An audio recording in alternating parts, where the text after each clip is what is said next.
Welcome to the channel Easy Science and Mathematics. In this video, we are going to learn the chapter Cell Biology and Biotechnology from Science 2. Let us see the stages in tissue culture: primary treatment, reproduction and multiplication, shooting and rooting, primary hardening and secondary hardening. So thus, from a cell of a plant, a new plant can be produced in the laboratory with the help of tissue culture, and this study is called cytology. So let us see what is meant by cytology. Cytology is the study of structure, types and organelles of the cell. We know that every living being is made up of a cell, and there are revolutionary changes in the field of human health due to cell biology. आपल्याला माहिती आहे की प्रत्येक सजीव हा पेशीपासून बनलेला असतो आणि पेशीच्या अभ्यासामुळे मानवाच्या आरोग्यासाठी उपकारक असे अनेक बदल झालेले आहेत, अनेक शोध लागलेले आहेत. त्या अभ्यासाला सायटॉलॉजी म्हणतात.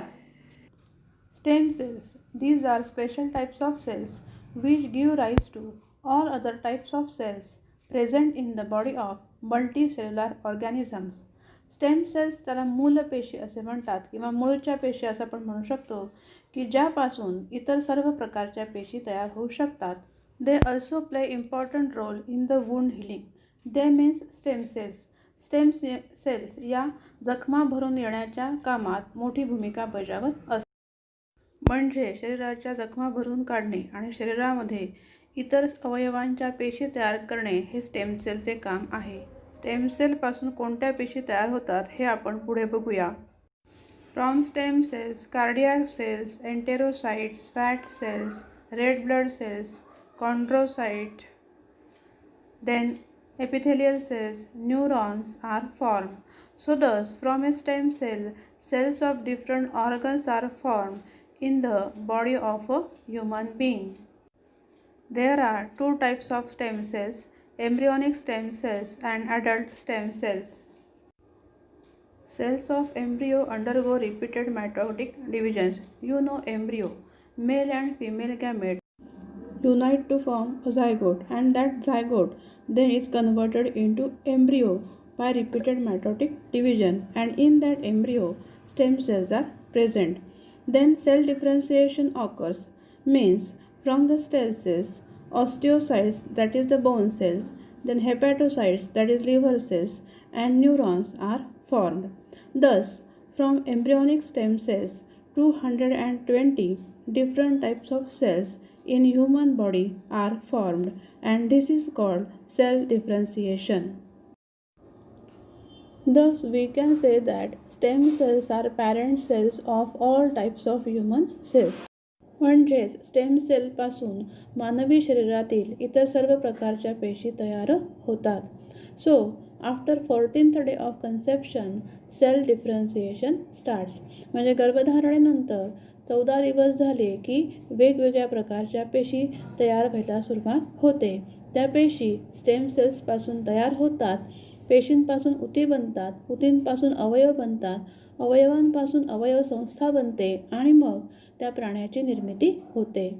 If the stem cells are collected before the 14th day and cultured with biochemical stimulus in laboratory, can be transformed into desired types of cells, then tissue and finally into organs. म्हणजे 14व्या दिवसाच्या आत जर आपण embryonic stem cells separate केल्या आणि जर त्या प्रयोगशाळेमध्ये वाढवल्या तर त्या पेशीपासून म्हणजेच स्टेम सेल्सपासून टिश्यू म्हणजेच उती आणि मग नंतर अवयव तयार करता येतो. प्रयोगशाळेत स्टेम सेलच्या सहाय्याने आपण अवयव तयार करू शकतो. Stem cells can be obtained from the body of adult person from 3 sources, that is red bone marrow, adipose connective tissue and blood. Stem cells या मानवाच्या शरीरात 3 ठिकाणी मिळतात. रेड बोन मॅरो म्हणजे आपल्या हाडांची जी टोकं असतात तिथे बोन मॅरो असतो, त्यात स्टेम सेल्स असतात. ॲडिपोस कनेक्टिव्ह टिश्यू हा उतींचा एक प्रकार आहे आणि ब्लड, अशा 3 ठिकाणाहून आपण स्टेम सेल्स मिळवू शकतो. Stem cells can be obtained from cord blood immediate after birth. म्हणजे बाळाचा जन्म झाल्यानंतर आई आणि बाळाला जोडणारी जी नाळ आहे त्या नाळेमधून आपण स्टेम सेल्स मिळवू शकतो. Uses of stem cells. First, regenerative therapy. There are two types. Cell therapy. That means stem cells can used to replace the dead cells in conditions like diabetes, myocardial infarction, and Alzheimer's disease as well as Parkinson's disease. Stem सेल्सचा थेरपीसाठी म्हणजे उपचारासाठी सुद्धा उपयोग केला जातो. Stem सेल्सचा उपयोग ज्या मृत पेशी आहेत त्या रिप्लेस करण्यासाठी होतो. डायबेटीस म्हणजे मधुमेह, मायोकार्डियल इन्फार्क्शन हा हृदयाशी संबंधित आजार आहे. त्याचप्रमाणे अल्झायमर हा मेंदूशी संबंधित आजार आहे आणि पार्किन्सन्स म्हणजे कंपवात. यामध्ये काही पेशी मृत होतात. या मृत पेशी रिप्लेस करण्यासाठी म्हणजेच काढून टाकण्यासाठी आणि नवीन पेशी तयार करण्यासाठी स्टेम सेल्सचा उपयोग होतो. त्याला सेल थेरपी असं म्हणतात. दुसरा उपयोग म्हणजे to produce blood cells in conditions like anaemia, thalassaemia and leukaemia. Anaemia, thalassaemia आणि ल्युकेमिया हे रक्ताशी संबंधित आजार आहे आणि म्हणून नवीन रक्तपेशी तयार करण्यासाठी स्टेम सेल्सचा उपयोग केला जातो. Now what is cell therapy? That is from a single stem cell which can replicate into many other cells and can differentiate into many cell type. म्हणजे एका स्टेम सेलपासून विविध प्रकारच्या पेशी तयार होतात आणि त्याचा उपचारासाठी उपयोग होतो. That is called as stem cell therapy. So thus from a stem cells these organs can be produced: bone, then heart, then liver, then intestine and then brain. म्हणजे आपण स्टेम सेल्सपासून इतके अवयव प्रयोगशाळेमध्ये तयार करू शकतो. म्हणजे आता एखादा अवयव निकामी झाला तर डोनरची वाट न बघता असा अवयव स्टेम सेल्सपासून तयार करून आपण तो एखाद्या रुग्णाला देऊ शकतो. तर ही स्टेम सेल्सची किमया आहे. नाव ऑर्गन ट्रान्सप्लांटेशन म्हणजेच अवयवदान.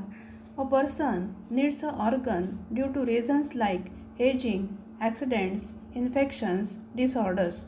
काही व्यक्तींना वय झाल्यामुळे, अपघातामुळे किंवा काही आजार जडल्यामुळे अवयवाची गरज भासते. For that donor is required. त्यासाठी अवयवदाता म्हणजे अवयवदान करणाऱ्या व्यक्ती आवश्यक असतात. For this blood group, diseases, disorders, age, these factors of the donor and acceptor should be paid attention. म्हणजे अवयव देणारा आणि घेणारा याचा रक्तगट मॅच झाला पाहिजे. त्याचप्रमाणे अवयव देताना आणि घेताना दात्याचं आणि घेणाऱ्याचं वय किंवा त्याच्यामध्ये जर काही आजार असतील याचा विचार करणं आवश्यक असतं. Now let us see which organs we can donate. Heart, pancreas, kidney, skin, bone, liver, lungs and eyes. These organs we can donate. From these kidney and skin we can donate in life. म्हणजे व्यक्ती जिवंत असताना kidney आणि त्वचा त्या ठिकाणी दान करता येते. परंतु इतर अवयव जे आहेत ते व्यक्तीच्या मृत्यूनंतर दान करता येतात. आता अवयवदान हे श्रेष्ठ दान आहे असं म्हटलं जातं. थँक्यू. जर तुम्हाला हा व्हिडिओ समजला असेल तर लाईक करा, शेअर करा आणि चॅनलला सबस्क्राईब करा.